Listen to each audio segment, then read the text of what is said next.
Collar की ओर बढ़ लेते हैं। रशाद हमारे साथ जुड़ चुके हैं इस वक्त फोन लाइन पर। बताइए रशाद, कहाँ से बात कर रहे हैं आप? मैं लखीसराय बिहार से बोल रहा हूँ मैम। कौन से शेयर पर सवाल पूछना चाहते हैं आप? मेरे पास जो है सेल के 1980 शेयर्स हैं जो कि 149.9 के भाव से मैंने लिया है, और मेरा जो है नजरिया है वो लॉन्ग टर्म का है। तो बताएं प्लीज इसमें क्या करना चाहिए। लंबी अवधि का नजरिया 149 की इनकी खरीदारी है और 1980 शेयर इनके पास है। हालांकि एक साल की बात करें तो शेयर ने काफ़ी अच्छा परफॉर्मेंस किया है, लेकिन 2024 में जब इसने 167 का हाई बनाया था तो वहां से काफ़ी टूट चुका है शेयर। बताइए सेल क्या रणनीति होगी आपकी इस पर, अजीत जी? बिल्कुल देखिए, मेटल जैसे मैंने बताया शो की शुरुआत में, एक ऐसा सेक्टर है जहाँ पे कि काफ़ी ज़्यादा स्ट्रेंथ दिख रही है, और उनमें से जो stocks like JSW steel, Jindal steel, Tata steel, Hindalco जो कि लीड कर रहे हैं। सेल में भी नो डाउट अच्छी रिकवरी आई है और हो सकता है कि नियर टर्म में आपके प्राइजेस के पास भी आ जाए, बट जो आउट परफॉर्मेंस जिस तरीके से दिख रही है, एंटिसिपेशन यही है कि ये थोड़ा सा लगाड़ ही बेसिकली आपको ट्रेड करता हुआ नजर आएगा। तो मेरी रिकमेंडेशन ये होगी कि यहाँ से थोड़ा सा पोजीशन को आप रिड्यूस करके चाहे तो एक बार को टाटा स्टील में या फिर जेएसडब्ल्यू स्टील में थोड़े से पोजीशन को आप शिफ्ट कर दें, अगर आपको मेटल स्पेस में ही रहना है तो। कॉज आपके प्राइस आना और उन शेयरों में जिस तरीके से एडवांस दिख रहा है, जिस तरीके से मोमेंटम दिख रहा है, वहां पे अच्छे प्रॉफिट बनने की चांसेस ज्यादा है।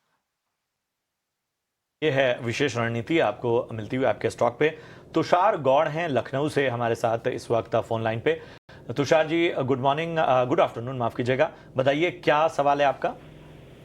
Good afternoon sir. सर मेरे पास एसीसी के 60 शेयर्स हैं। ठीक है। At the rate of 2544। Okay sir मेरा लॉन्ग टर्म व्यू है, इस पे आप अपनी राय दें।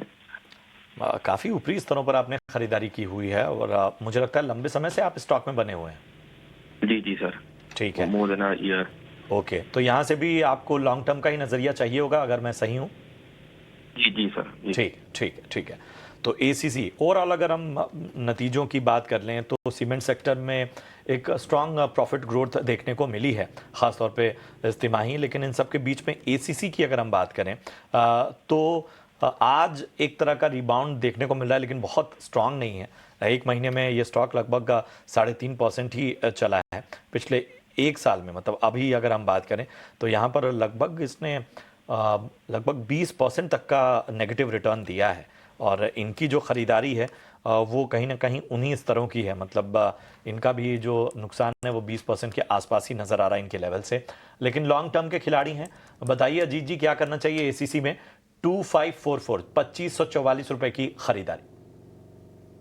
बिल्कुल प्रशांत, देखिए जैसा कि आपने भी बताया कि इस साल की परफॉर्मेंस सबड्यूड रही है, अभी तक कुछ खास हमने देखा नहीं है रिकवरी के केस में भी। और जैसे कि मैंने पहले बात की थी कि एक सेक्टर है जिसके कुछ एक स्टॉक्स आपके रिकॉर्ड हाइज पे हैं, कुछ एक स्टॉक्स आपके 52 वीक लो पे हैं। तो ये कहीं ना कहीं क्लियर कर देता है कि प्राइस डिस्काउंट कर रहा है, किस तरीके से वो फंडामेंटली प्लेस्ड है।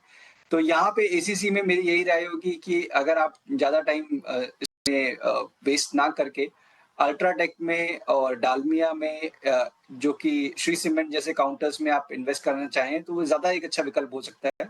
कॉज यहाँ पे रिकवरी के केस में बहुत सारे हर्डल्स में नजर आ रहे हैं, जैसे कि 2000 के पास एक पहला हर्डल है, डिसाइसिव हर्डल है, वो क्रॉस होगा फिर करीब 2200, तो आपके 2400 आने के इसमें काफी टाइम लग सकता है।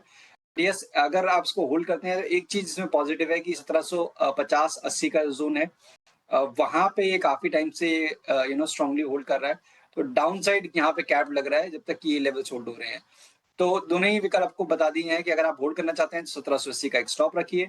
अदरवाइज अगर आप मोमेंटम या फिर मार्केट में पार्टिसिपेशन जहाँ पे अच्छी हो रही है उन विकल्प को देख रहे हैं तो अल्ट्राटेक, श्री सीमेंट, इन सब ज्यादा काउंटर्स में अच्छी अपॉर्चुनिटी बनती है।